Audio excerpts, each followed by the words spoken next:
Hello, everyone, and welcome back to Director Watch, an AwardsWatch podcast that attempts to get inside the mind of cinema's greatest auteurs, explore what drives them, and maybe we go on a few tangents along the way. I'm Ryan McQuade, the executive editor of AwardsWatch, and joining me today is my co-host, Jay Ledbetter. Oh, thank you, Ryan, so much. I'm very excited about today's episode. And what are we talking about today? Continuing down the Todd Haynes rabbit hole, we're talking I'm Not There, his biopic question mark about Bob Dylan, his interpretation of the life of Bob Dylan, or the supposed life of Bob Dylan. I don't know. Musical drama. What? It's kind of a complicated movie, I would say. And for that reason, this is going to be a lot of fun. So, I don't know. Yeah, very unconventional biopic, drama, musical, however you want to describe it. We're going down the mind of one of our greatest songwriters of all time, and Bob Dylan. And he got the music rights this time. Unlike rights. Velvet Goldmine. Yeah, he was like, and Bowie was like, no, thank you. Dylan was like, you know what I mean? And let him do it. We are not alone here today, though, Jay. It's not just you and me. We have a wonderful guest. She works alongside of us here at AwardsWatch. She's also one half of the Oscar Wilde podcast. She's our good friend, Sophia Ciminello. Welcome to Director Watch. Hi, guys. Thank you so much for having me. I'm so excited to talk about this beguiling little film, I'm Not There. This is going to be a lot. And we all three kind of podcast together before in the past. Mm-hmm. Might be one of the more challenging films that we've ever had to talk about, because there's so much meat on the bone here, I would say. Am I wrong about that? Would you guys agree? Yeah, I mean, I'm thinking of what pretty we've done straightforward before. And Casino was longer, but somehow I think less complicated than this. And we did Out of Sight before, which was just a fun time. Yeah, on our old shows. What a movie. Mm-hmm.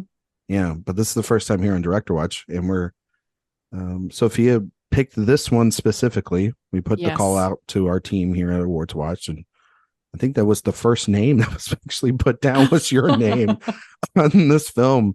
And of course, this film is directed by Todd Haynes. It's his follow-up to Far From Heaven, which we talked about last week, which you all should go and listen to if you haven't already.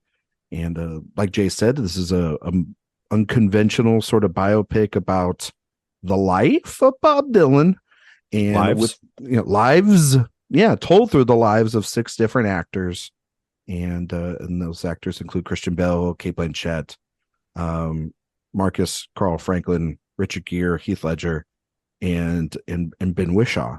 So, Sophia, I got to ask you, because we asked Eric this last week, what's your relationship with Todd Haynes as a director? What do you think of him, his films, his style? And the other question I also have is, but I already know the answer to this, but our listeners don't, is do you like Bob Dylan's music?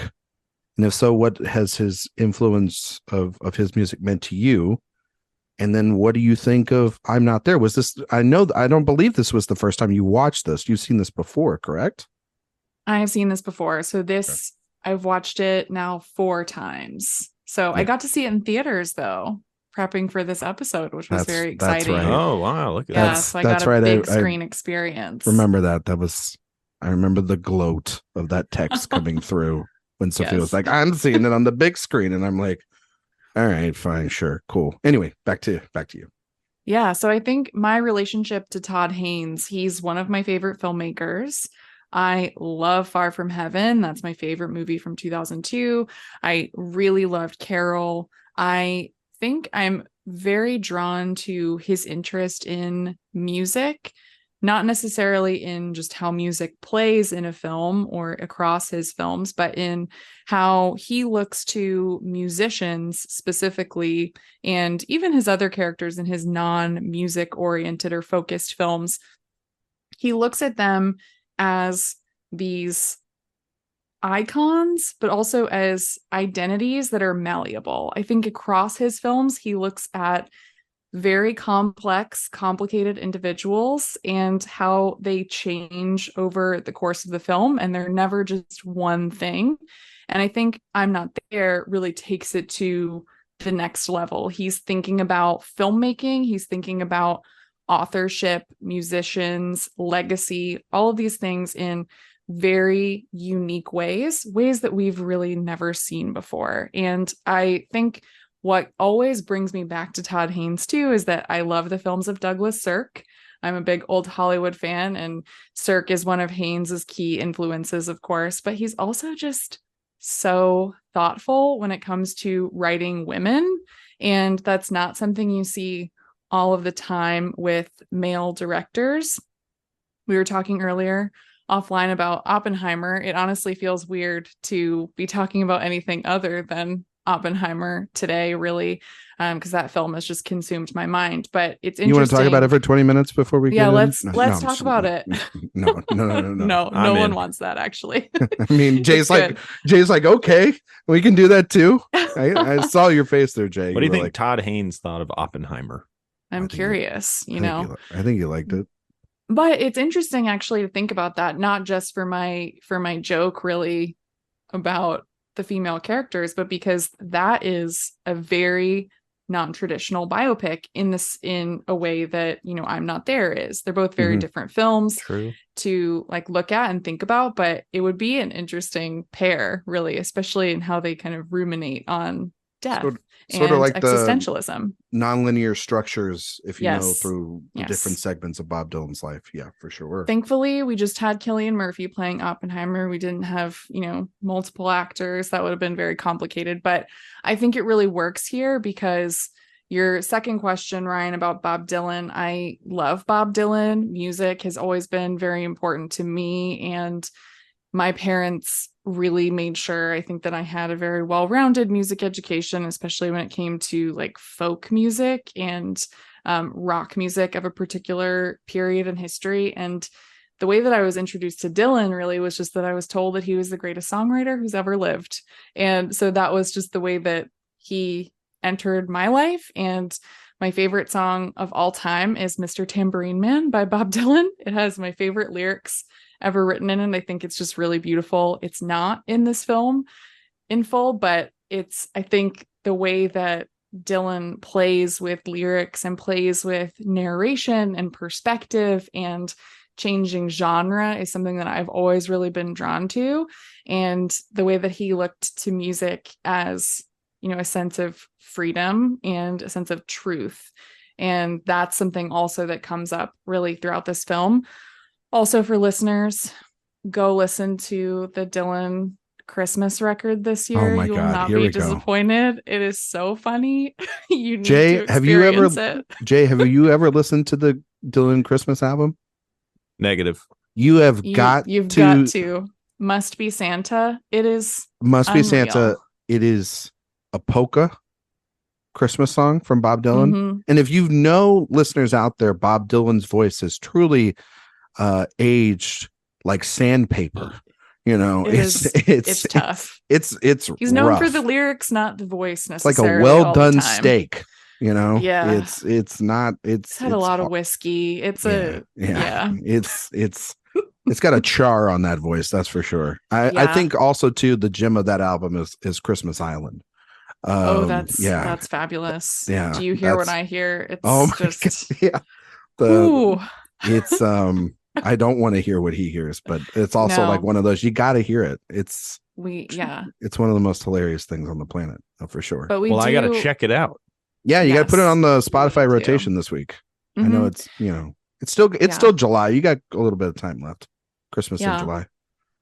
I was going to ask you guys, just getting into I'm Not There and what I think about it. So I go back and forth with what my favorite Todd Haynes film is, but I think that this is the most interesting one to talk about and the one that I think like hits me hardest in the gut when I watch it, just as a viewing experience and what it's saying about artists and identity and how to create art. It just always really hits me in a deep way, but I am curious if you guys feel like you need to be a Dylan fan to really appreciate it.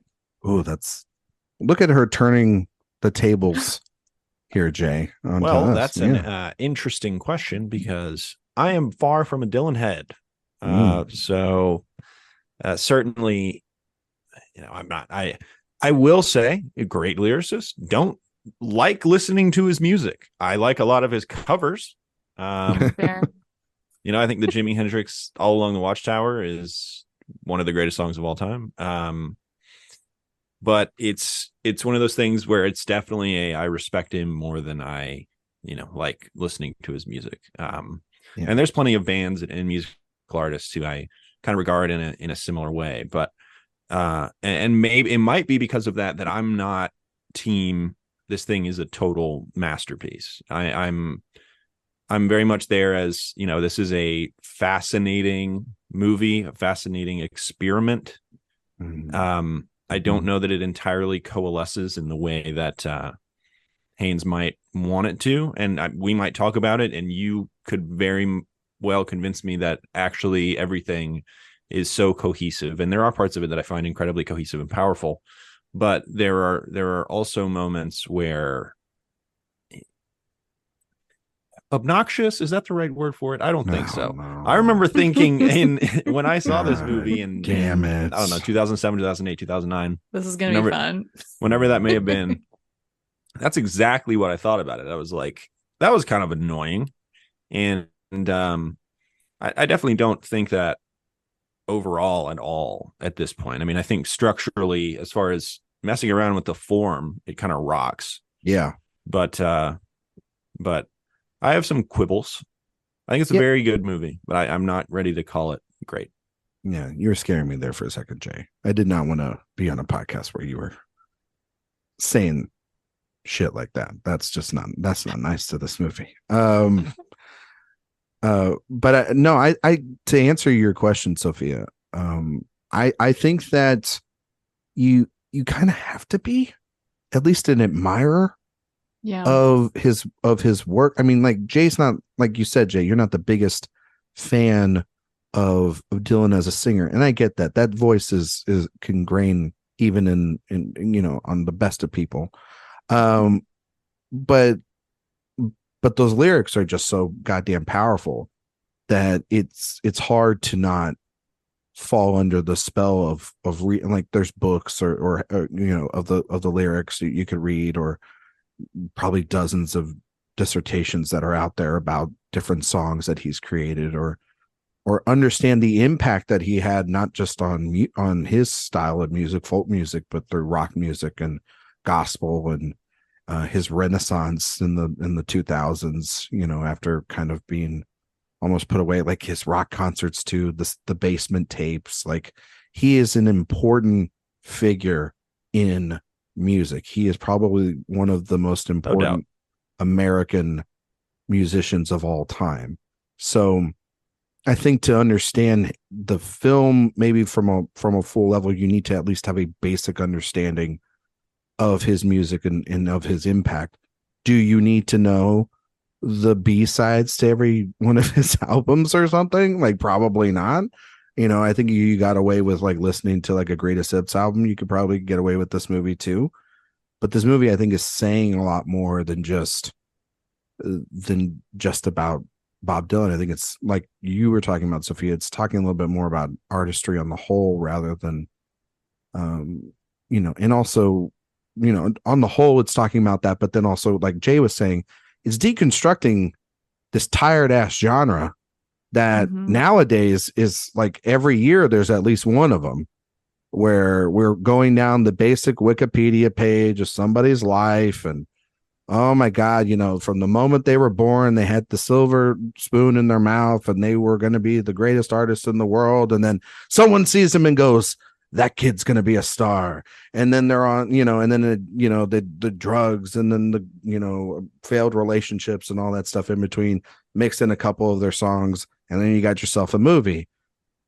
This movie does not want to do that. This movie is doing it, I think, in so many interesting ways. And it, to me, when we talked about Velvet Goldmine we didn't talk about it a couple weeks ago and nobody heard that episode, but we did. Just nobody heard that. We did talk about it. Yeah. But when I saw that film, at least, that movie it's got a missing piece in it. Jay would agree with that. this giant David Bowie hole in the middle of it, that it wants to be a David Bowie kind of biopic and deconstruction of that time, but it's got none of the rights to that music. And that's what makes it kind of, not for the entirety, a wasted exercise, but those sequences at least feel completely wasted.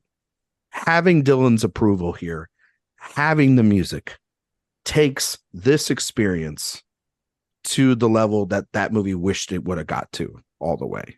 And instead of also having side plots to all those, to like that film has, that are much more interesting than that film, this movie is just solely focused on this mission of like, let's talk about the different eras, the different styles, the different ideals, and ideas that Dylan went through in the time, and how, no pun intended, the times were changing throughout his career. And so I think it's also really fascinating too, like Haynes's artistry in being able to use, movie looks amazing, his sensitivities with music and everything, but then also just like we talked about from Far From Heaven, it feels like those first couple of films, he gets to a certain point and he's really good, and he's got great flourishes and everything. You can see those influences again, but then Far From Heaven comes out, it feels like a gradual upgrade as a director. He's firing on all cylinders in that movie, and I think he carries that over here. I think he's this could be an absolute disaster, and the more and more I watch it, every single time I grab onto new things. So, but yeah, I think it's great. That was a long way to answer your question. That yes, I like Bob Dylan music. Hey, you want some quotes about how he tried to subvert the biopic? Well, in a minute, because I'd like to hear what Sophia has to say about I'm Not There. Well, I would love to hear the quotes. I think just when the reason I ask that question is, you'll hear the quotes. Don't worry. I'm ready. I'm getting ready, gearing up now. But the reason I ask that question is because I don't think you have to be a diehard Dylan fan to appreciate the movie or to love the movie, but I think it helps to, recognize, oh, this shot is a riff on this particular album cover, or this was something that Dylan actually said in real life, or this was something, he was obsessed with Woody Guthrie and actually went to go see him in the hospital. So I think just knowing those little things like helps make an experience that could be very disjointed and confusing much more clear. But I think that what I love about this movie is that it's not like watching a film, it's like listening to an album. And I feel like what Haynes does there is what fascinates me most every time. It's that it's enigmatic and elusive in the way that your favorite album is, right? Like you're not going to totally understand narratively how an album works when you're listening to it for the first time or even the fourth time. There are always going to be little things in there that you pick up on differently depending on your mood or what you might latch on to from that artist. And I like that here, to bring in a quote from Todd Haynes. I wonder if you have this one, but he said during press for this film, the minute you try to grab hold of Dylan, he's no longer where he was. He's like a flame. If you try to hold him in your hand, you'll surely get burned. Yeah. And I think that's the feeling that he gets in this film. You're not supposed to understand it. You're supposed to feel it. Oh, all right. All right. You know what? He must have that must have been his go-to message when he was on the press tour, because I've got one very similar. With Dylan in particular, there are tons of literate, poetic, philosophical, or political messages in the music and the phrases that jump right out to speak to your life, but they're not necessarily coherent in the way a story is. I don't understand all the references in his lyrics, but that doesn't keep me from feeling like I can fully partake in his music. Yeah. So he definitely had a theme that he was kind of going with on that press tour, I guess. But Sophia, are you saying that he created Tenet before Tenet came out? I am. I think enough Nolan. There was a temporal pincer movement. Yes. I haven't seen Tenet in a really long time. I really just pulled that out of nowhere. No, I think that's the correct term. It's the one term. It's the most memeable term in that movie. So yeah. Oh, Oh, I love it. I love it. So, Jay, you said you had quibbles. Yeah, Sophia, you listen to your albums weird if you think this is like listening to an album. Maybe it's the artists I like. I mean, to be fair, I I think love Radiohead. Like that's always a weird experience. Yeah. Radiohead, that is true of Radiohead in that, yes, there is. You never know what. I mean, even for them, and there are songs where you're not supposed to understand it. They were like, let's pick words in the dictionary, and those are going to be the lyrics in the songs. And then you're like, whoa, that song was incredible. It doesn't make a lick of damn sense, but good for them. And that is very true of this film, right? And there's stuff. There are characters who I feel like the Billy the Kid stuff I kind of find to be brilliant, and I feel like most people might say that's the most elusive. No, most people don't like that movie. That's the best part of this movie. Like I will say that right now. That is, yeah, Jay, you're. I'm very interested to kind of hear y'all's takes on it, because I bet we could have 3 good ones and they could be all different. Yeah, we have. There's 6 different. There's 6 different stories going on at once. If we all agree, well, also part for the course, it would be funny if we all agreed on it too, because we all have kind of similar tastes. But I get it what you're saying. But anyway, continue, Jay. Yeah, I mean, it is such a unique spin on this kind of movie. And if I can go to the quote that I was going to read earlier, an interviewer asked him, this kind of hits on all the big stuff. It feels like in some ways traditional. And Haynes says it really does give you the greatest hits that you'd find in a biopic. But one of the major differences is that the biopic, as it's evolved, is a deceitful genre. And we know it. We know that these films blend fact and fiction in every scene and every bit of dialogue, and we're complicit in this deceitfulness. This film, of course, blends fact and fiction as well, but the difference is that you're in on the joke. You're invited to laugh at this process along with me, which is a fascinating way to think about a movie. That is kind of a mentality that very few people would have had, and currently do have.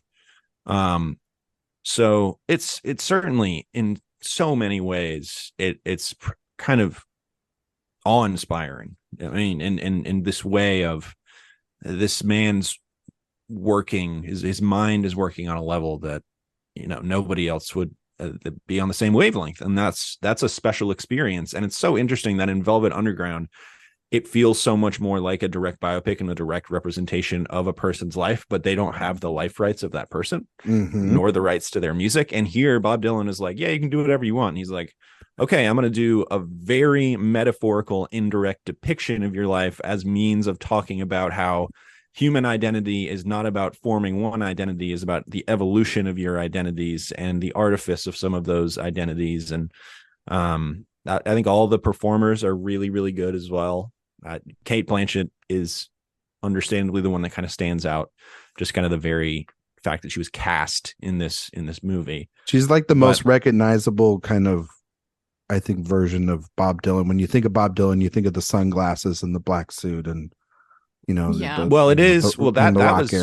That was definitely a lot different than kind of his. Yeah, no, I know coming up as a star, but I know, but I don't disagree with the sunglasses and that stuff. I guess I imagine different people have different Dylans. That's kind of what the movie's about, right? See, I think of him in Greenwich Village sort of Dylan. That's what I think of when I think about Dylan. But I think of like the average person thinks of those sunglasses and the guitar and stuff like that. You know what I mean? But also too, she's also been the face of the movie, I think, for a while. So it's on the poster. You do kind of start to think of her and Dylan as one in a way, if you're familiar with film, I think, and with this film. But yeah, it's interesting to look at all the different performers as different iterations of Dylan personas, because that is how musicians who have a serious impact on the industry and on listeners and fans everywhere, they have very distinctive eras and personalities, looks, different genres that they tap into. And that's something that made Dylan who he was. And I think the other thing too is that a huge thing about folk music is that it's the truth, right? Like folk musicians always go back to that. Like they're telling the truth. Rock and roll might not be doing that. Other genres might not be doing that, but they're getting at this core experience that is honesty. And this movie plays with that even further, right? Like Bob Dylan's real name wasn't even Bob Dylan. So it's like there's that to it too. And they don't even say the name Bob Dylan in this film. So it takes like your pre-existing, perceptions and understanding of this person, and also thinks about the projection of a fan or a listener's identity onto an artist, and makes you realize, like, do they even have, or who are they, right? Do they even know who they are? But yeah, if we want to dig into some of the different performances, I also like the Richard Gere section, but I've heard from other people that that's like their least favorite or something that they don't like. But I love it. Doesn't make sense. I mean, it's doesn't. a thinker. Yeah. And there are some people who just like it just slips through my fingers, and I would understand that. I have an interpretation. I'm interested to hear what y'all think of that one. No, I think one, personally for me, I just love Richard Gere in movies. I think he's,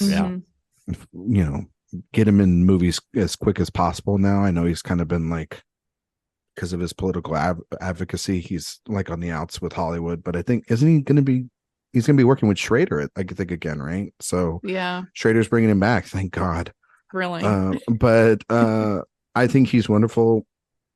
I actually hear a lot of people always think that Kate's performance in the film is the weakest one, and it's the one because they spend a lot of time in it in the second half of the film, at least, and it's because it is the one that was Oscar nominated and all that stuff. She's leaning into the bit a little bit. Yeah, she's leaning into the bit. She's doing the thing closest to an SNL character. Oh yeah, and Bale's. I'm all in on Blanchett. I think Bale is. I think she's great. I think it really lends itself to what that section of the film is trying to say.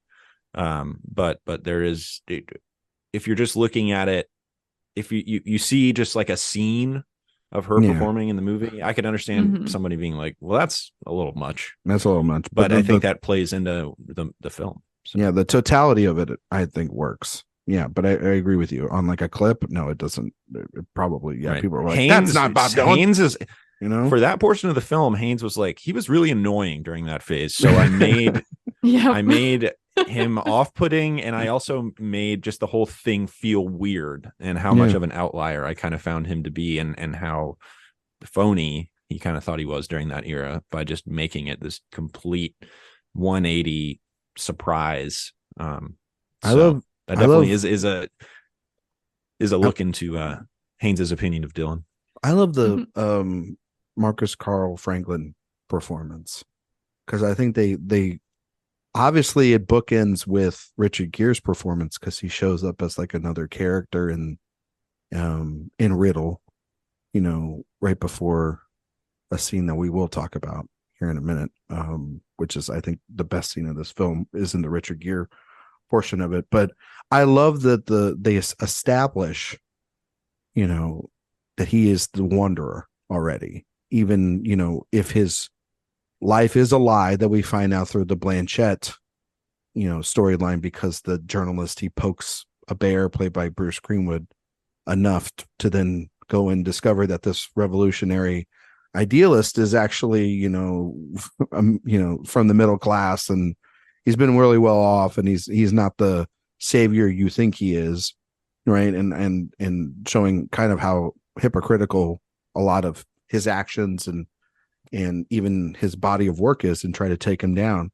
But I love those scenes at the beginning where he's got all these ideas, and it's very much like how you see it in all the other biopics, but it's not like that for me really here. It's this kid who's already kind of got it figured out, but he's trying to weasel his way into a corner of the world.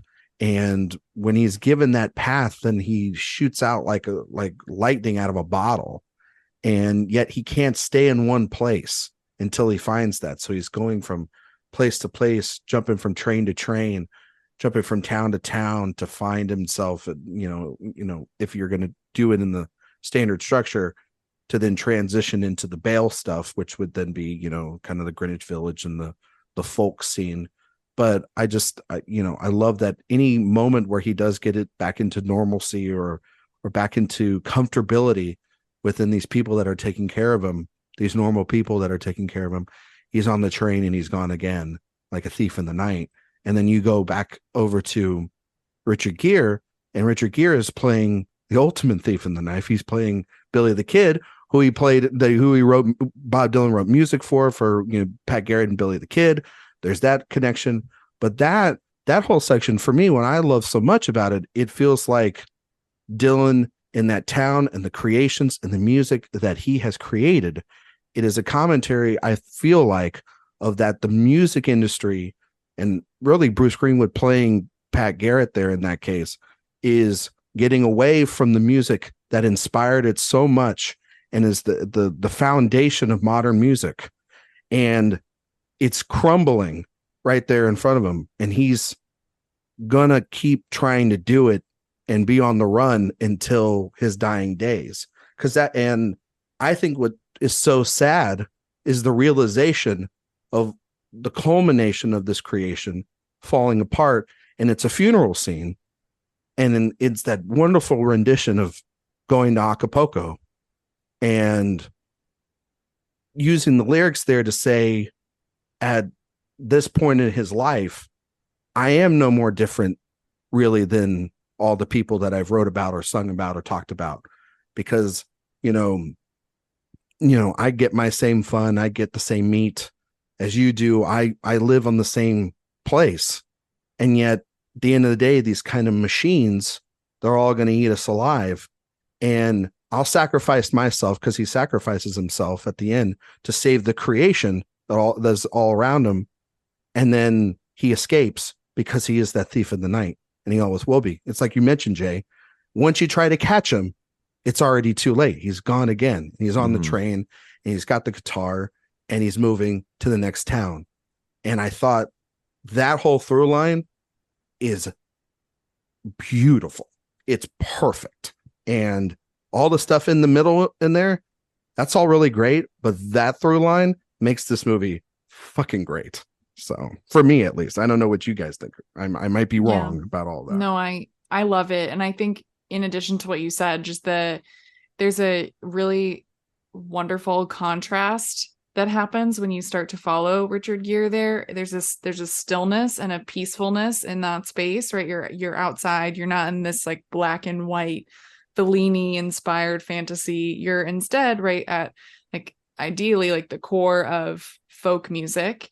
And you also have like My Morning Jacket covering that song, which is just like another thing where, okay, you're using a modern band here. Like you're thinking about music history and it, always like being relevant and stretching through time. But yeah, I also personally just love it because it reminds me a lot of the Leonard Cohen, McCabe and Mrs. Miller use. Like that introduction, right? And how that space looks and how Ed Lockman shoots it. Just the colors that are used, that kind of, like the cheesecloth over the lens, like that kind of dusty quality to the space. But it feels like a fantasy at the same time. That entire funeral sequence, you just feel, I don't know, like it's the end of the world. You can't really grasp that space, right? Yeah, exactly. It's really, really beautiful, I think. Yeah. It's one of those where, I think on the page it probably doesn't make sense, but then you add the visual language, seeing those animals in there.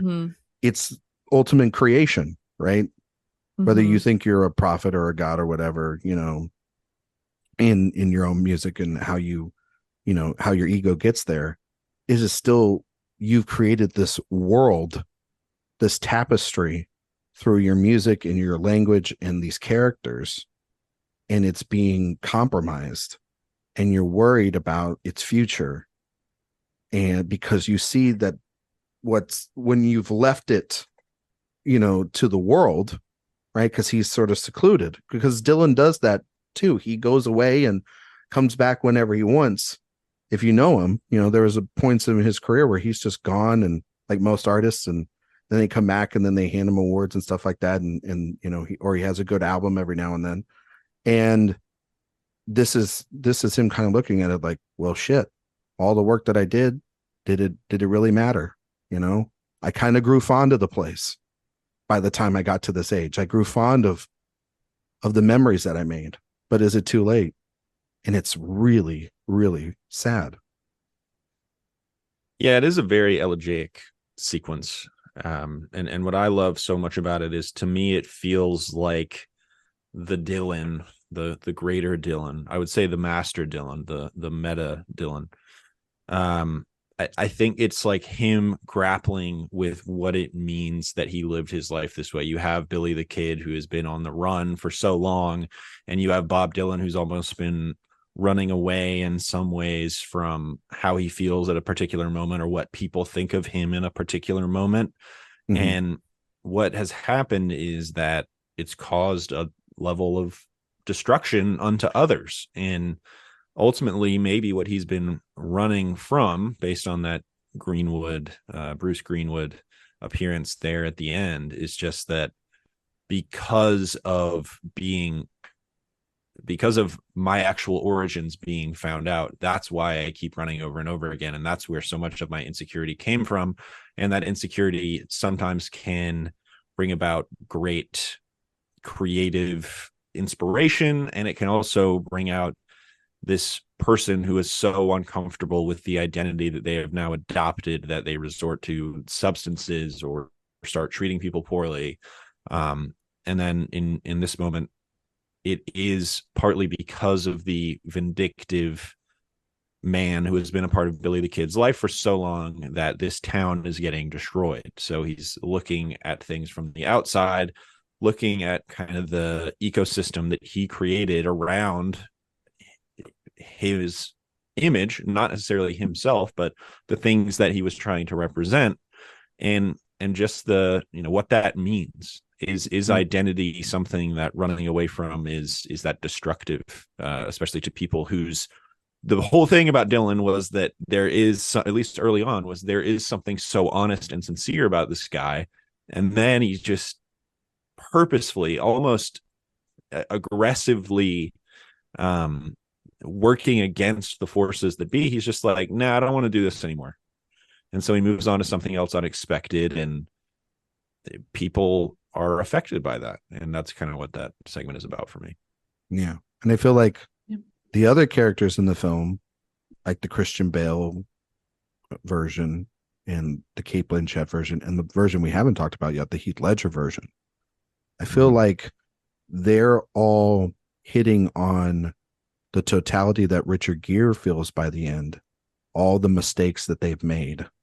You look at like Bale, he's the folk singer version, but goes into seclusion after the consequences of Kate.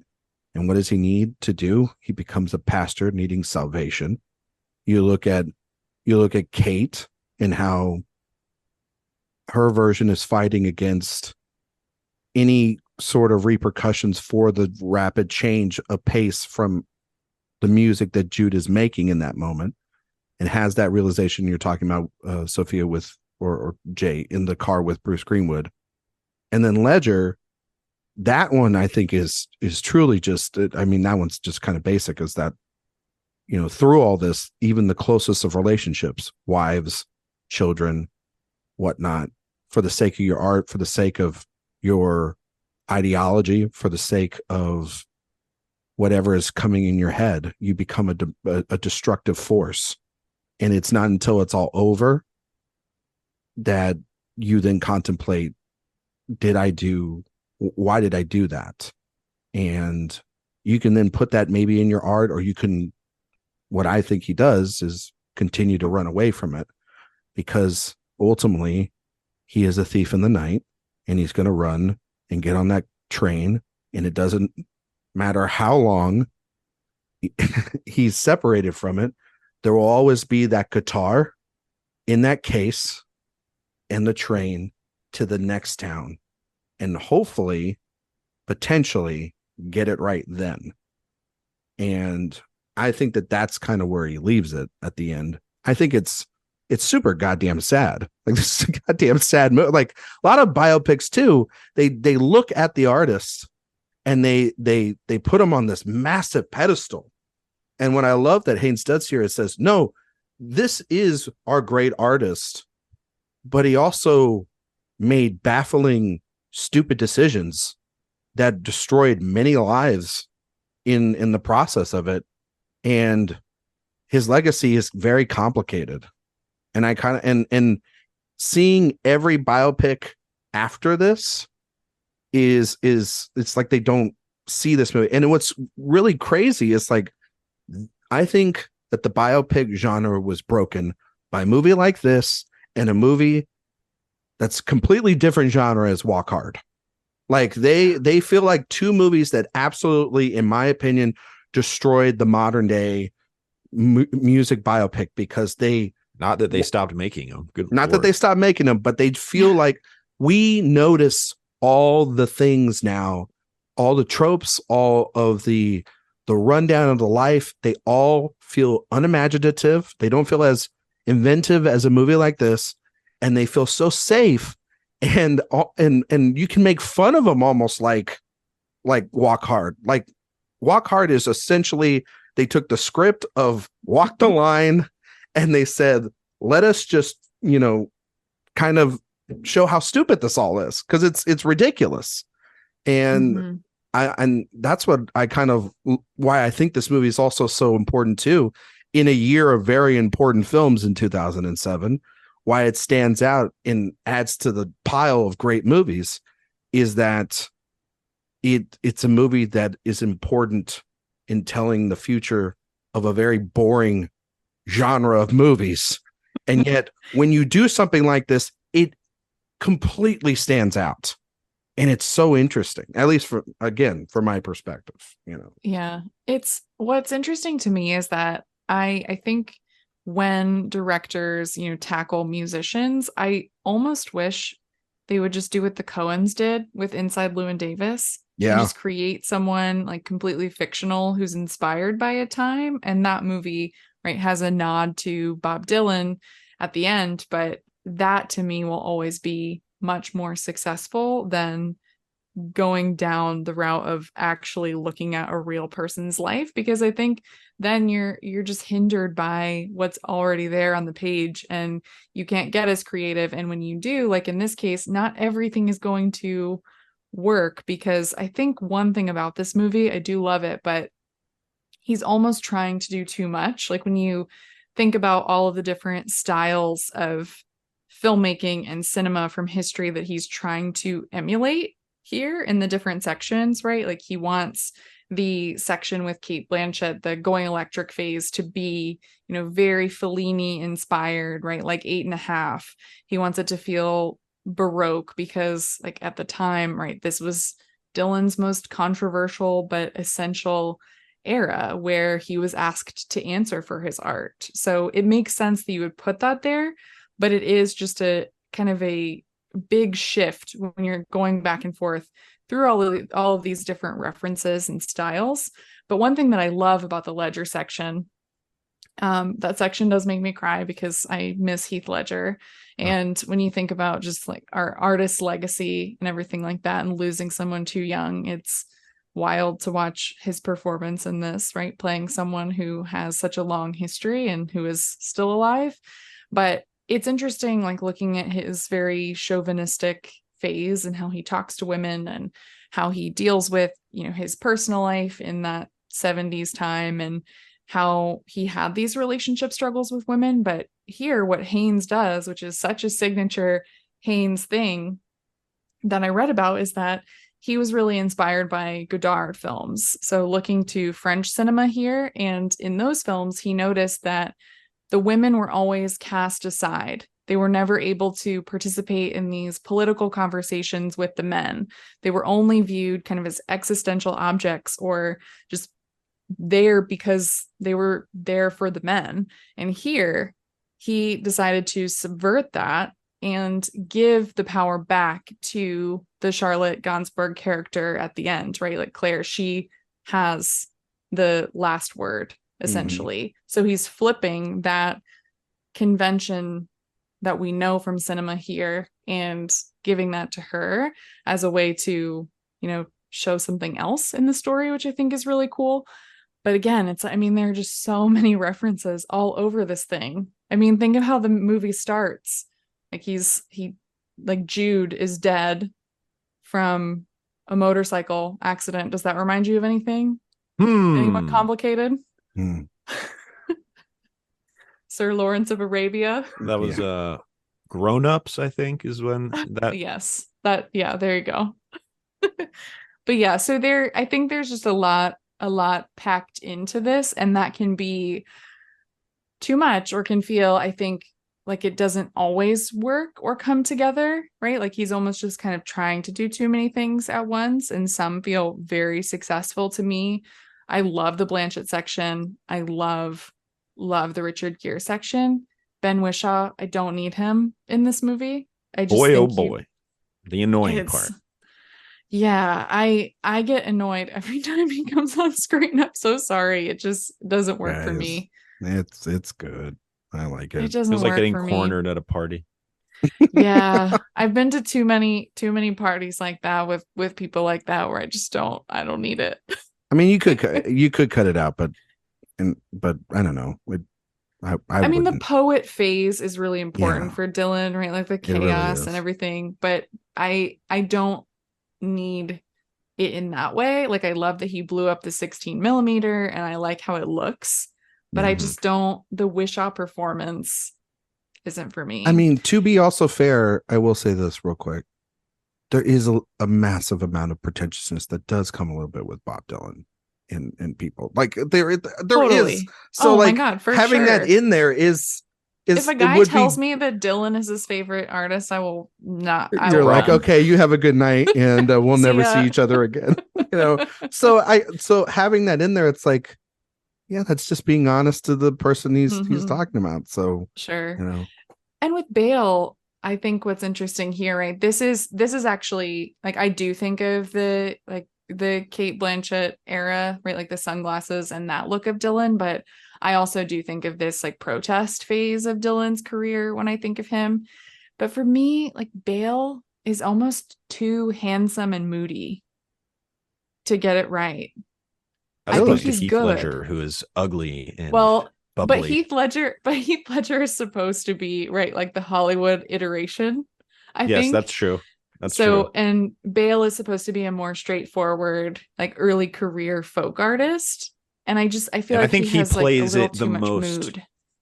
I think he tries to play it more naturalistic than anybody else in the movie too. He's doing Bale methody, like I'm going to actually be like Bob Dylan from this era, and I kind of don't like how it's structured like a documentary, like a talking head documentary. I think that feels so disparate from everything else that it doesn't really work for me.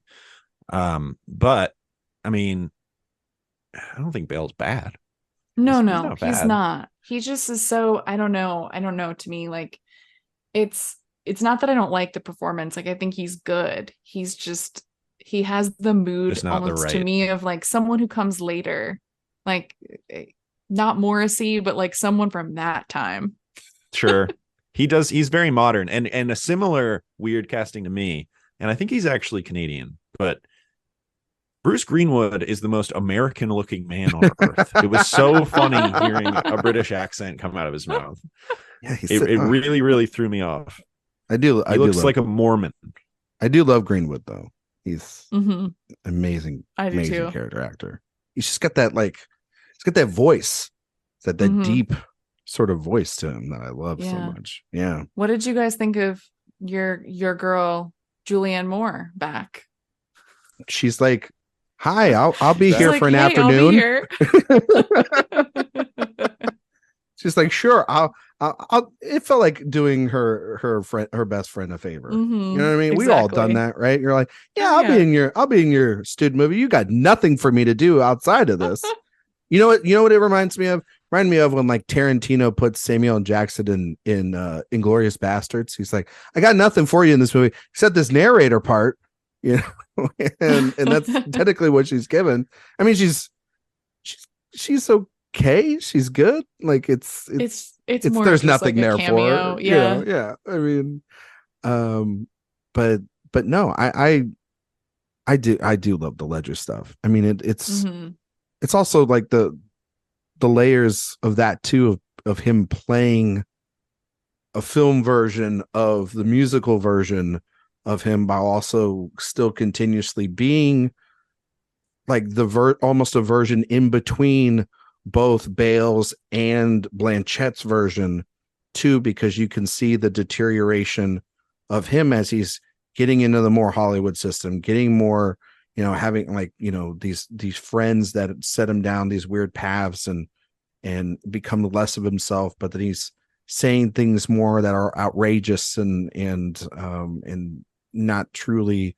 who he was when he fell in love with Charlotte Gainsborough in the film. And so I like a lot of what Ledger does with it. Just, you could see those hit the silence on him, especially like that scene where he's on the plane and you see the stewardess, they're all looking at him and they know who he is.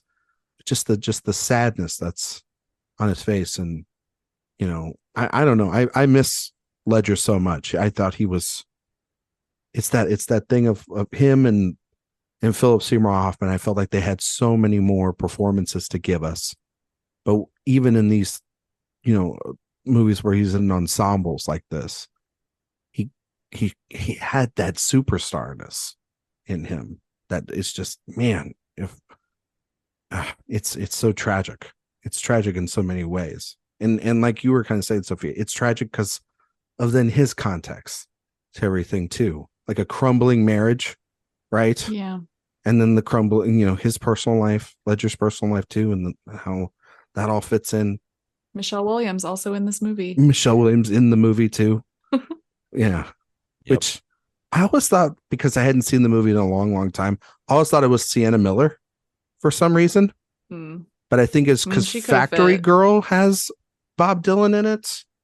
I don't know if you guys have ever seen that movie. That movie's wild. Have a long time ago. But I always thought she was in it. But then, so when Michelle Williams popped in, I was like, oh, Michelle Williams. Okay. You know what I mean? Because I'll say she doesn't leave a much of an impression on me performance wise. No, she leaves the nice to see her. Surprise. Yeah. But also too, going back to the gear stuff and having Michelle Williams here, I was once again reminded of like, oh yeah, Kelly Reichardt and Todd Haynes are friends, because this sequence looks right out of First Cow. It was very First Cow. I was watching. I was like, oh okay, that's the kind of aesthetic we're going in this sequence again for. So, and they're both part of that kind of counterculture, right? When they came up, so it also makes sense then of why Haynes would be so interested in a figure like Dylan and in wanting to tell his story in such a bizarre way. I have no idea how you would even come up with this as a way to just start your story in general. And he even wanted one more version of Dylan. Was it like the Rolling Thunder Review Dylan? Well, if you want to imagine something even more annoying, there's a character named Charlie based on Charlie Chaplin. So oh geez, okay, well that's I'm glad they didn't make thank God they cut that out. Yep. But no, Jay, I remember a couple of years ago, Jay and we talked about Rolling Thunder Review, that documentary that's on Netflix. Oh yeah. And how that is, when you were mentioning, very similar thematically to this movie. I was just gonna say, like when you were mentioning that Haynes quote, I was like, oh, so it's that Rolling Thunder Review is just kind of like a continuation almost of the themes of this movie, the fact and the fiction kind of blending together and letting the audience and the fans essentially create the story that they want for their hero. Do they want him? Do they love just like the greatest hits, like you mentioned, because they're in here and it's like, oh, cool, you can sing with them. But then if you really dive deep, it's like, oh, why am I singing these? Should I be singing these? It's really becomes an icky experience if you are a big fan of his and you're looking for deeper meanings into this film. At least for myself as a massive Dylan fan. I mean, Sophia, you and I were texting each other and we're like, we were getting ready for this episode and we were. I'm actually kind of curious what album you were listening to get ready for today, because I didn't put any album on in particular. I just did Bob Dylan radio on Spotify, which makes me probably a bad listener. I didn't put anything on my turntable. Wow, what a millennial music listener. I know. It's Tell really, Bob really Dylan sad. that and albums are dead. Yep, just pressing Spotify. But yeah, I mean there are a lot of different albums I really like, but I feel like I always come back to Blood on the Tracks. Blood on the Tracks is great. I always go back to Desire. Well, that's good too. Similar era too, right? Similar era, but also really complicated and took a long time. That's why I love this movie, because it kind of reminds me of that. It's like you got this big hit in there, but it's like Hurricane, but then you've got all these other cuts, like One More Cup of Coffee, that's in this movie that is great when you go to Riddle, the town of Riddle, in there too. And but like that, it took a long time for that movie or for that album to become the quote unquote masterpiece that it was, and people did not like it. And it was, and that's happened with a lot of his music. So it makes sense then when the reaction to this movie came out that it was kind of mixed and all over the place, because and now it's perceived as a little bit higher than what it was. But, are we going to talk about the James Mangold, Timothy Chalamet? Oh shit, I forgot about that. Jay, where do you stand on Mangold right now? You are usually a guy that buys the Mangold stock, right? I haven't even seen Indiana Jones yet somehow, but well, you're a massive Indiana Jones fan, right? I know. I just haven't made it out. I don't know what to tell you. You haven't. I got an 11-month-old. Happens. You've seen Oppenheimer and Barbie and Mission Impossible, but you got to prioritize the stuff that you see. Okay.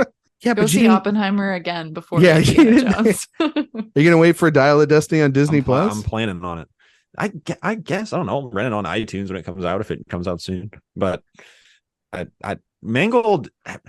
You know who I'm lower on than Mangold? Chalamet. I'm just not a Chalamet believer. Yeah, I'm just not. I sold my stock. Yeah, I'm unloading some of it. I still like Dune a lot, so not only did I sell it, I shorted it. Wow. But you saw that Wonka trailer and you're like, I'm getting a lot back. That Wonka trailer. Oh my God. And it's him. It's all him. It's all him, baby. That he's the problem. It is unbelievable how bad he is. You don't think Paul King can say that role? Well, I'm not like a Paddington. Yeah, Paddington you don't like Paddington. Is the most annoying thing on movie. You are going to get in so much trouble now for putting. I'm sorry. The performative Paddington. Bob Dylan, Paddington, or Timmy. He's really burning down a lot of bridges. He's got the whole eternity of just fan bases. It's at Mr. J Ledbetter on Twitter/X. Bring me all your takes. Yeah, but I am just out on Chalamet. That's the thing about that movie that loses me a little bit. Did you not like Bones? I said that when we reviewed stuff like I said that about Dune. Yeah, even Dune, all of it. Yeah, I don't think he's that good in Dune. Okay, I like Dune. Dune Part 2 even. Here we go. It's my time. I know what she's gonna say. Are you so glad you had me here? I'm Dune ready. Part 2, it's when you watch that trailer, like the visuals are magnificent. Like I am so excited for Walken. I'm so excited to see Austin Butler and everyone. But the second Timmy tries to command that army, I laugh. Yeah. There's a moment in here's the trailer another take. Sounds like his voice is deepened. Like they did an effect on his voice so it sounded different. Like he couldn't actually go there to yell. Yeah, you have a take? I'm also out on Zendaya. Oh, me too. What is happening here? Yeah. Good Lord. Zendaya is not a movie star. I am sorry.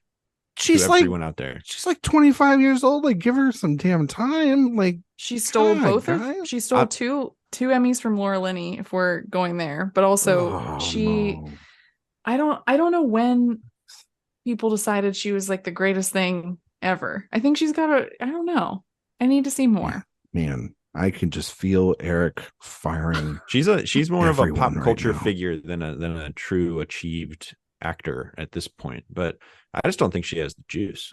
I don't know yet. I'm not there yet to make that assumption. I'm not going to see Challengers this year, and I might not see Dune, and she's supposed to have a bigger part in Dune, so I cannot judge her. I think for me, she's incomplete. She's in, Oh, she could turn it around, but yeah, I'm not selling stock. I'm just like, my stock I'll lose money on that one. My stock is just sitting there for her. Like it's like whatever it does. Chalamet, I don't know. I think the problem is, I think it's the problem in Lady Bird because he's playing a little prick. I think the problem. Well, you like him in Little Women too. I think it's probably just got to. That's fine. He's good in Little Women. Cut it out.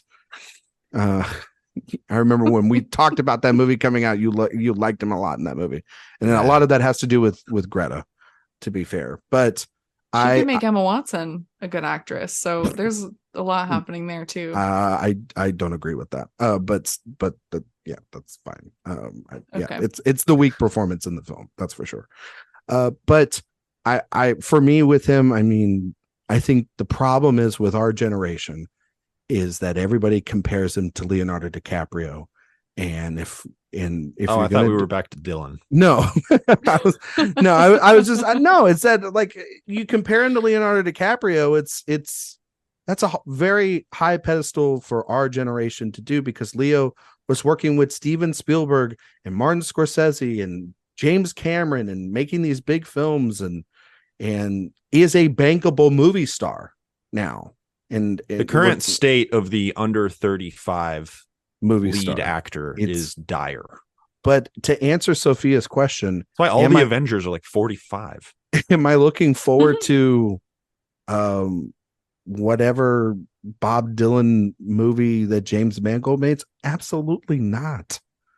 I'm just not looking forward to it, because I have this movie, and this movie is enough for me as a fan. Like, that movie is going to spit in this movie's face, because it's going to be so basic that it's going to make this movie look like the greatest movie of all time in comparison.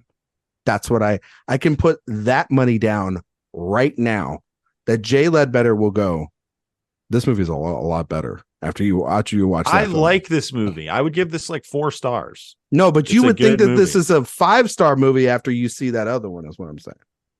Like, that's what I'm saying, Jay. It's like, you would be like, because if it's going to go down the sort of traditional standards that this movie does not want to do. And here's a question that I just came up with off the top of my head. Oh God. Is there a person who has had a good biopic and a bad biopic made about them? No, because usually people don't have 2 biopics made about them. I'm wondering. This might be the first. It could. Or maybe Mangold will figure it out. I don't know. Mangold. Maybe he could. He's a good director. I wish Mike Feist was playing Dylan instead of Timmy. Mike Feist. He can sing. I don't know if you can get that movie financed though. Yeah. If he can sing, then he's not like Dylan. That's right. That is true. But he could, I don't know. He is, like, just imagining Timmy trying to do the Dylan voice is very grating to me personally. But he's too theater kiddie. I can't imagine him doing it. He's gonna be doing this the whole time. Hey, listen here. He's gonna have the Fringe Dispatch sort of look to him as well. Yeah. The pencil thin mustache. My least favorite part of that movie. Anyway, you know what movie this made me think of? Another Ben Whishaw movie.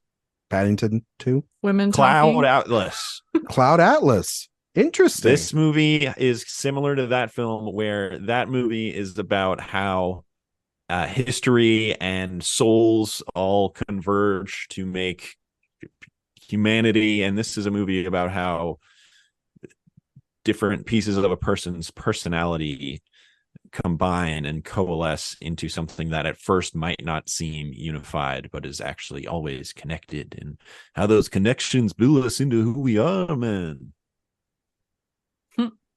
I do love Cloud Atlas. but this is a better movie than Cloud Atlas. I think this No is a better movie than comment. Cloud Atlas too. But it's another. They're both movies that I'm like, oh, why don't I? They're so close. This. They're This so is close. frustrating. Yeah. No, I get that. This is a movie though where, like, even though I love it, I completely understand why other people don't. It's a distant movie in a way. Like, it's hard to unlock, I think. I don't even know if I've unlocked it, and I've watched it many times, but I like that kind of thing. But there is something enjoyable about not fully unlocking something. Exactly. You know? Even if I don't feel like this is a particularly ambiguous movie, but I don't have the keys to all the locks of this thing.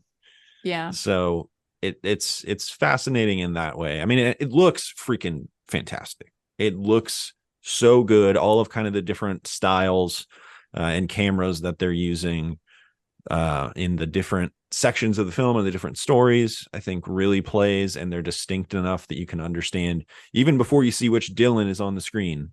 Just from the look of it, you know which one you're in, which I think is a real compliment to the cinematographer of this movie, whose name is Edward Ed something. I can't remember. Lockman. Yes, Lockman, Yeah.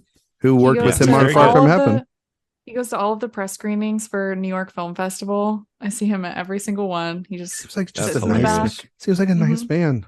Yeah, and he's also incredible at his craft, because to go from the cranes and the crane shots and the Sirk-esque cinematography of Far From Heaven to then go into where you need to have 6-7 different kinds of layered dip.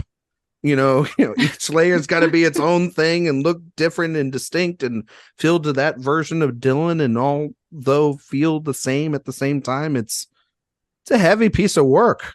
I would be like, Todd, I kind of like to do something just easy for a little bit. Is that possible?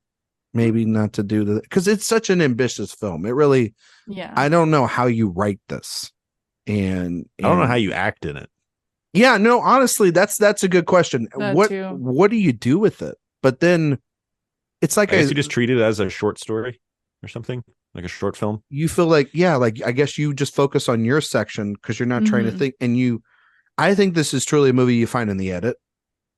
Like you have to find it certainly, in the edit room. Yeah, I imagine the script of this is pretty incomprehensible. Yeah, this is like let's just do your section, and then when they all show up at the premiere, they're like, oh, okay, I get it. It's a lot like the sequence at the premiere in the movie, right? Where he's talking about, I don't think she liked it, or she didn't get it. So that's probably half the cast, and the other half of the cast is like, I did more. I feels like maybe there was stuff that was probably also cut too, because I feel like there's a longer version of this movie out there. Because if you listen to the soundtrack for this movie, because the movie uses a lot of Dylan's original songs and needle drops in the film, but if you listen to the soundtrack, it's much more like the Jim James and the people that dub for both Bale and Blanchett. It's a lot of the artists that are influenced by Bob Dylan, and so, but they're singing all the songs that are in the film, but there are also a lot of songs that are not in the film. So I wonder if there was like even a lot more that they had that they then cut down to 2:15, which makes a lot of sense. But that soundtrack is amazing, because it's just all and then Jay, I think you would really like it. I don't know if you Jay, you like the Jim James cover of Going to Acapulco, right? In that scene, right? Yes, absolutely. I think it's and amazing. You like those covers, so I think you can go on iTunes or Spotify, and you can. I'm not giving them a rigging endorsement or anything. I'm just saying that's where you can go find it, because it was out of print for a long time, and now it's back in circulation. So, and I think they got the rights, so I was able to download it today and listen to some of the songs. That's what I was. Yeah, I'm totally down to check it out, because I know you like. I know you like the covers more, so you don't have to hear them sing like this. Yeah. Speaking of covers, that was good. And this is unrelated. Uh-oh. And this is just something that's really been just pissing me off. Oh, good God. You know that have you guys heard that cover of Fast Car by some country guy. No, I don't Jay. listen to country. Jay, we're not. I don't either, but it is like the #1 song in America, and it sucks the soul out of that song. And it is just it is all anybody's talking about right now. And I'm like, this movie doesn't even get what makes the original song good. This is someone repeating the lyrics, not understanding the context of the song whatsoever. He's adding absolutely nothing and taking away the best parts of it. Get out of here, whatever your name is who sings that Luke song. It's Combs. making me mad. I just Luke looked it up. Combs.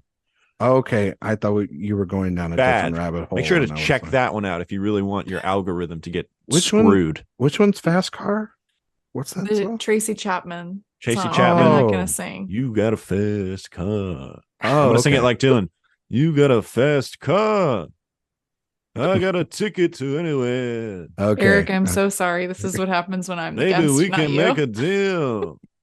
I got the lyrics here. Keep going. You go. I can't remember. Something. Maybe together we can get somewhere. Maybe together we can get somewhere. Any place is better.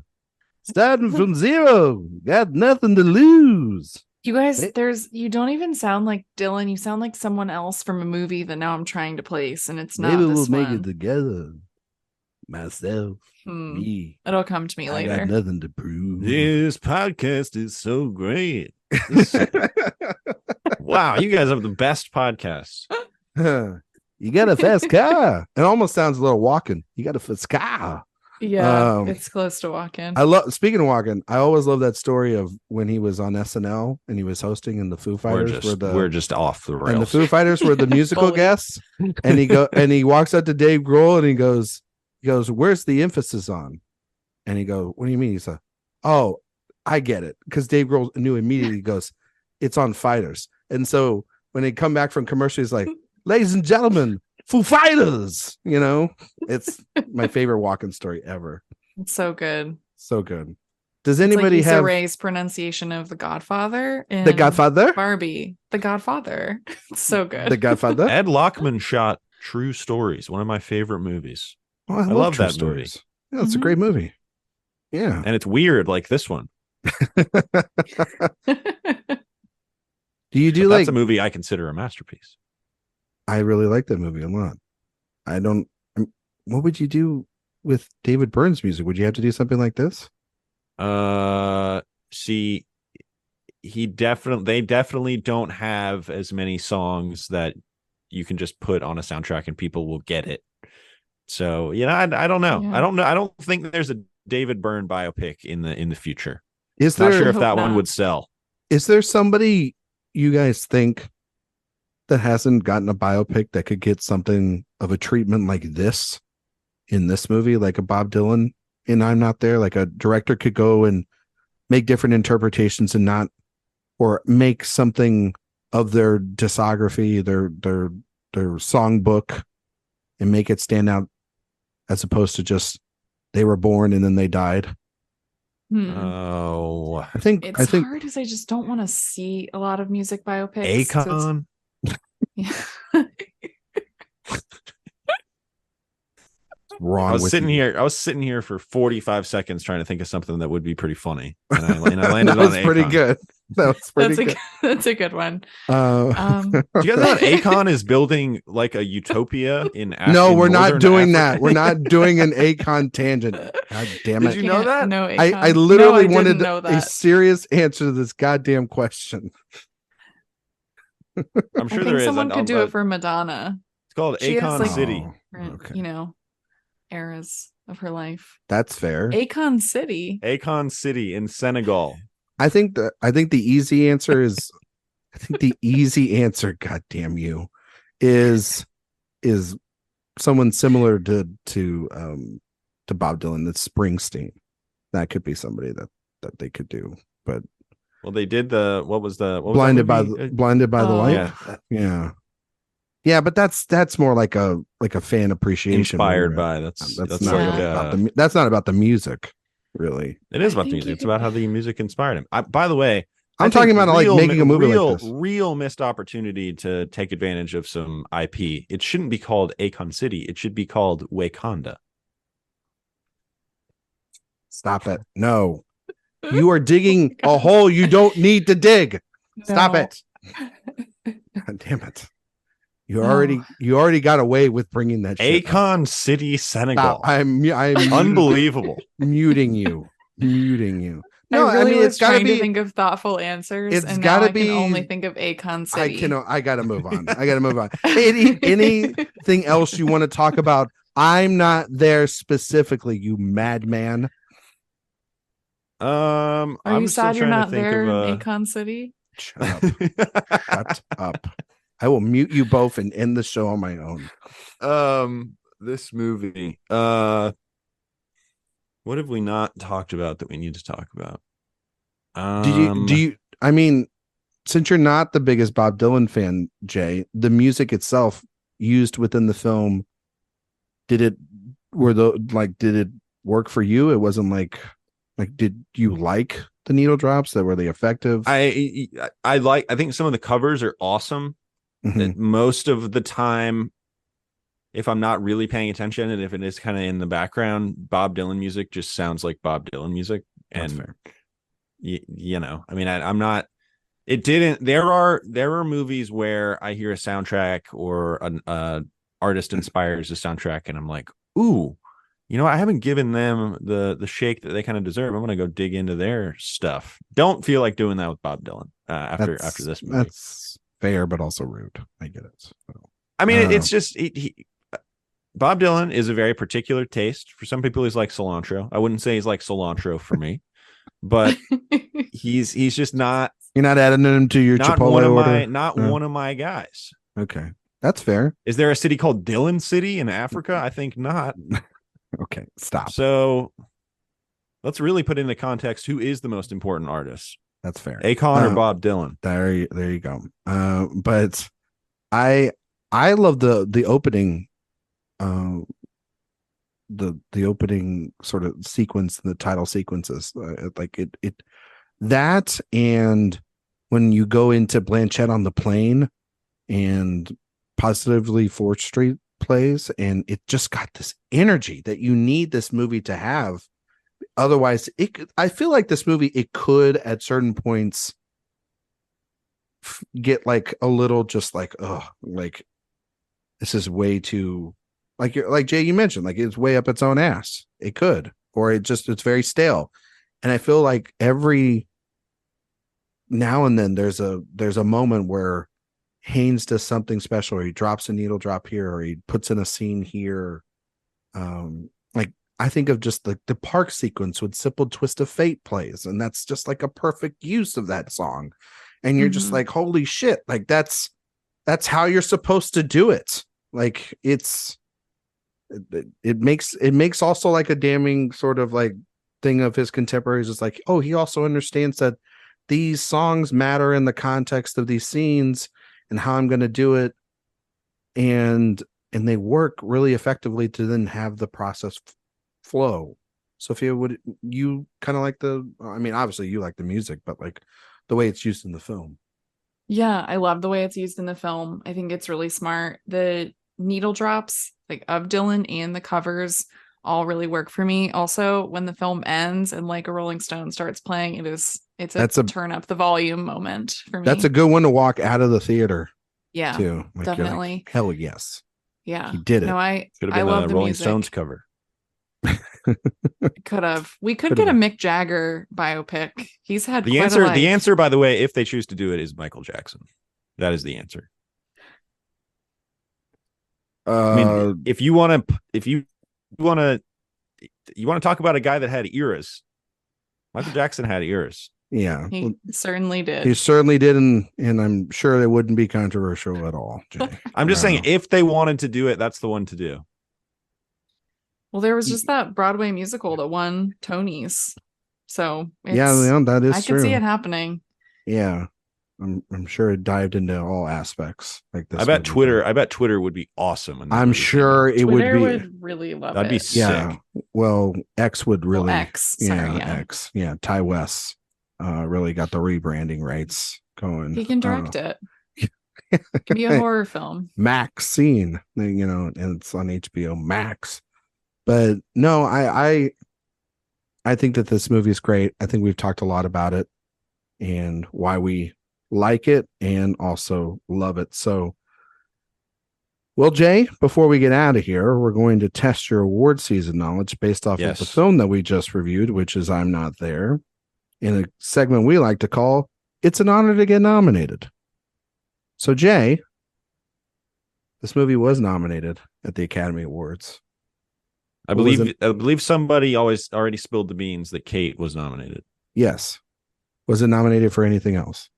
Oh boy. See, it's so weird that I'm not sure. It's one of those where the movie is so independent and weird and experimental that you acknowledge how weird and experimental a performance was, but maybe you don't give it the credit it deserves in the text. I'm going to say it did not get a screenplay.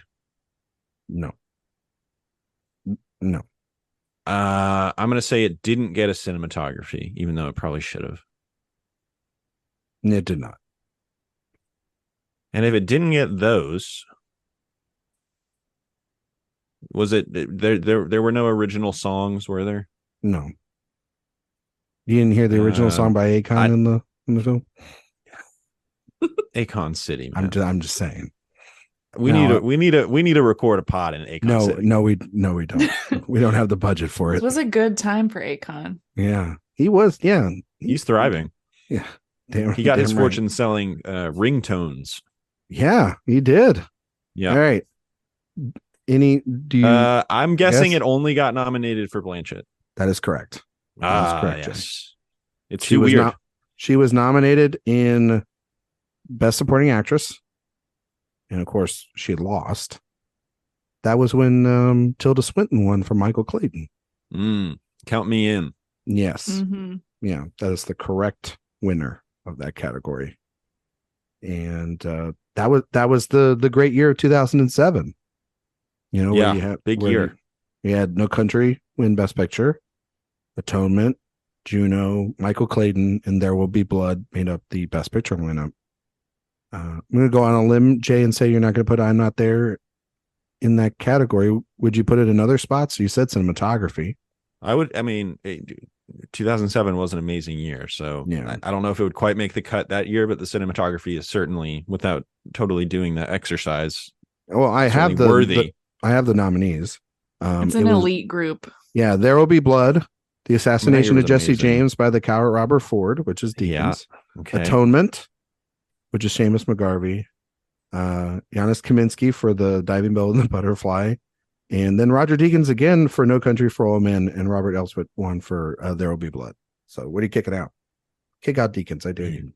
Get that butterfly out of there. Oh. See, I would kick out Atonement, but that's too. me. That's me. You know, I'm not high on Atonement as others are, but I don't know if I. But when you've read the book is just like it's operating on another level. Yeah, but the movie's good, but it isn't the book. It's the movie. Like in this lineup, there are 3 all-timers for me in this lineup, and that's No Country, obviously There Will Be Blood, and Michael Clayton. And Juno. No. Yeah, I think I quote Juno all the time. No. Yeah, I would kick Juno. What is it? That ego is prego. Okay. Yeah. You have a hamburger phone? You got a hamburger phone? But I would kick Juno out, and I would kick Atonement out of Best Picture. And then I would put in this film, and I would put in Zodiac. Which Zodiac was not nominated for a single Academy Award. Yeah. So if we ever do that, awards are good. They're good, and I like them. You're not saying that because you work at an awards website, right, Jay? Definitely not. I'm being very sincere. I'm being as sincere as Woody Guthrie in this movie. Oh yeah, that was a great sequence. That was a good sequence. Yeah. But also too, like those are my top 5 films of the year, so that's why I would put them in there. But then Ratatouille, Jesse James, Once, it was really good. Hot Fuzz, it's a really good group in different places. I mean, I I love Cate Blanchett. I do want to say, like, I think her performance in the movie is really good. Like, she gets his mannerisms double spot nominee that on. year.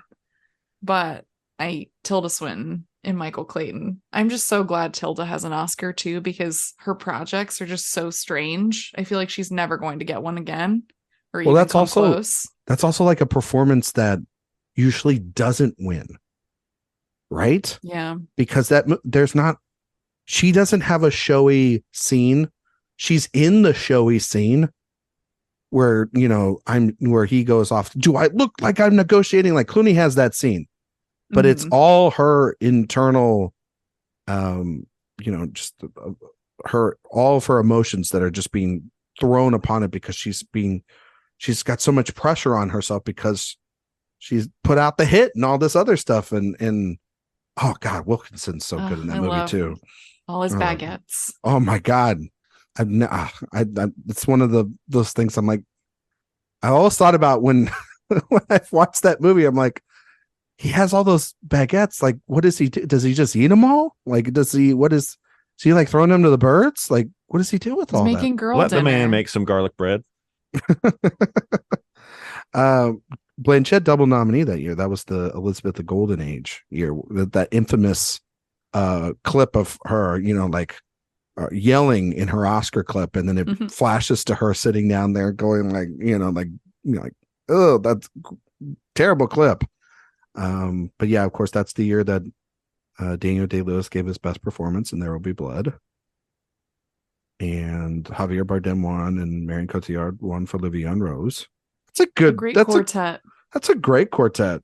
Honestly, that supporting actor lineup is pretty goddamn stacked, with Javier Bardem and Casey Affleck for Jesse James and Philip Seymour Hoffman for Charlie Wilson's War, a movie that's not really good but has his great performance in it, and then obviously Tom Wilkinson and Hal Holbrook. I would personally kick out Philip Seymour Hoffman, and I put Richard Gere in there because I think Gere's really good in that scene. Interesting. That's just me. Very small role. He has like 15 lines. Hell yeah. Ryan is always pro Richard Gere at the Oscars. I am. This Chicago. Exactly. Give Richard Gere. Why? I mean, like, someone's got to stand up for him. It's not like Hollywood's doing it. He's great in here. It's maybe the big emotional flowers for the Paul Schrader movie. Man, I hope so. Remember when Javier Bardem played Desi Arnaz? Remember when he played King Triton this year in The Little Mermaid? Also wild. He's really killing it right now. Have you guys seen the cover art for the Blu-ray of Master Gardener? No. You haven't seen that? Jay, have you seen that?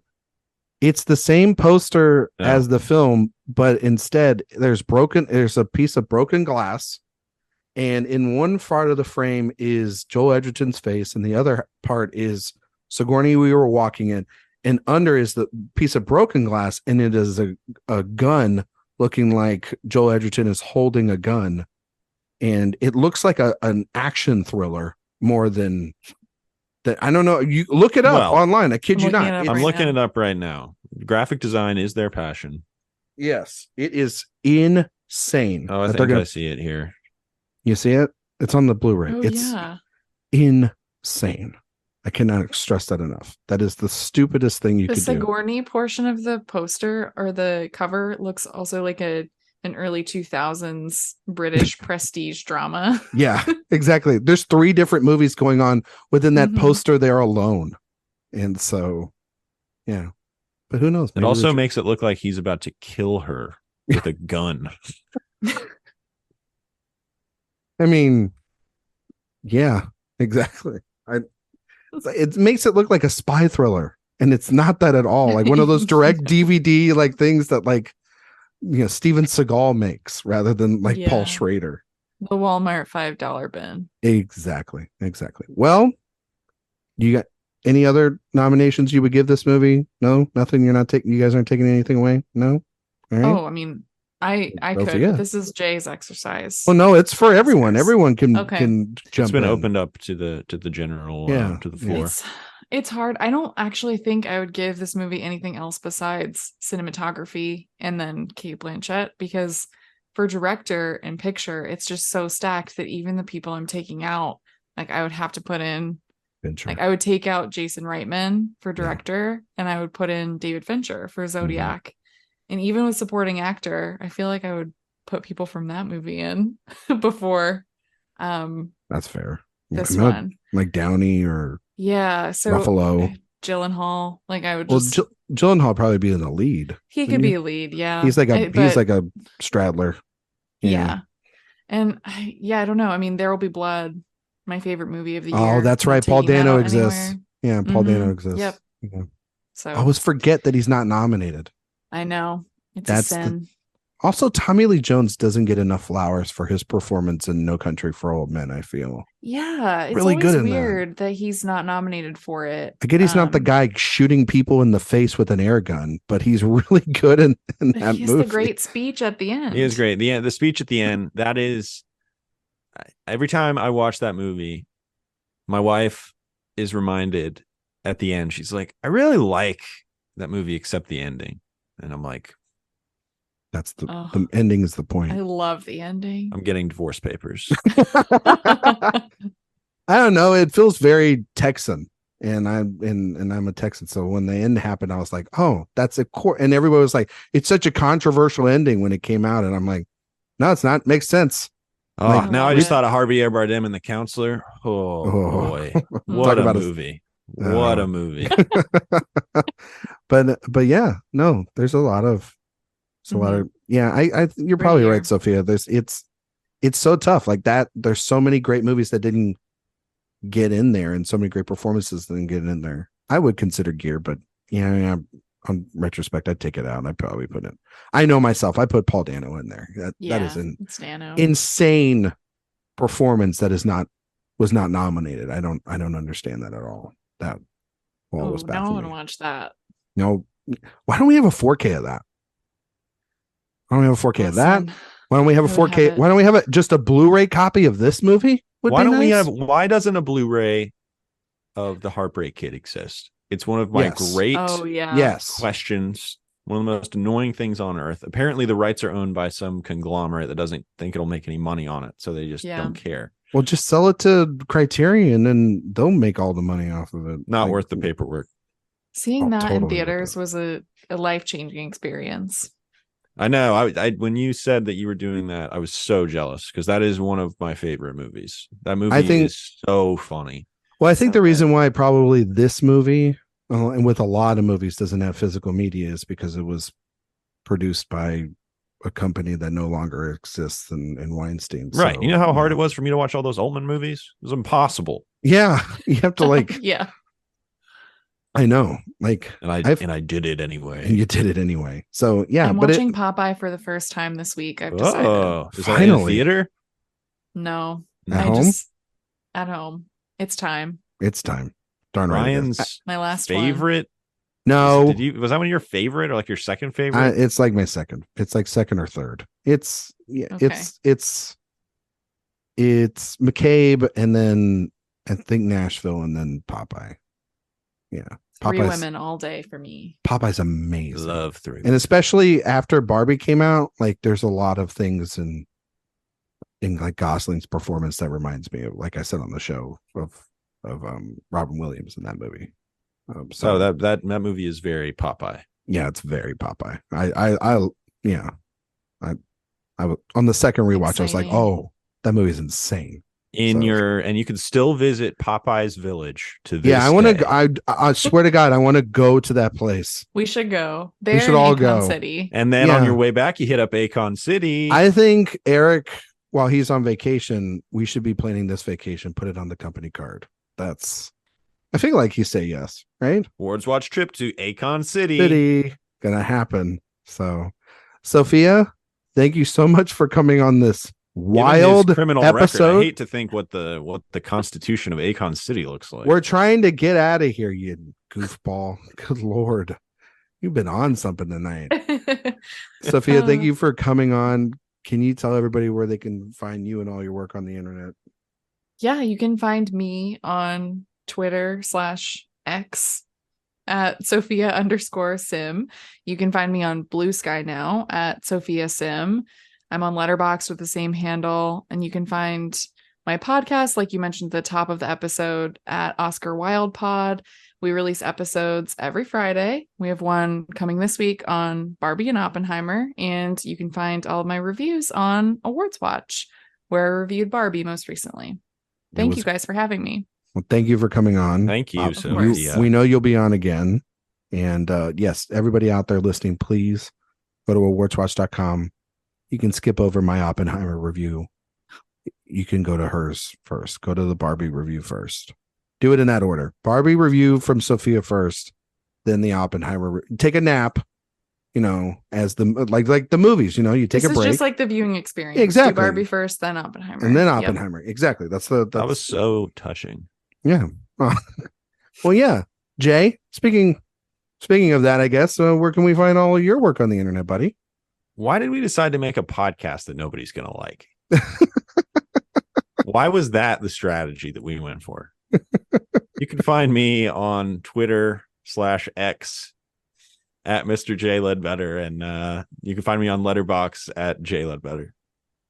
You can find my work at awardswatch.com, maybe with one less staff member this week than it was the week before. Oh, I do video reviews for In Session Film. I started doing those. That's true. That is true. You can find my work here at AwardsWatch, as well as over at FilmSpeak Playlist, a bunch of other places. You can find me on Twitter, X, whatever the fuck it's called, Instagram and Letterboxd at Ryan McQuade 77, praying to God that the Blue Sky emo comes in, or somebody saves that other app. And next week we will be back, and we will be talking about the next film in our Todd Haynes movie series, that is Carol. So until then, thank you all so much for listening. Thank you again, once again, to Sophia, and we will see you all next time.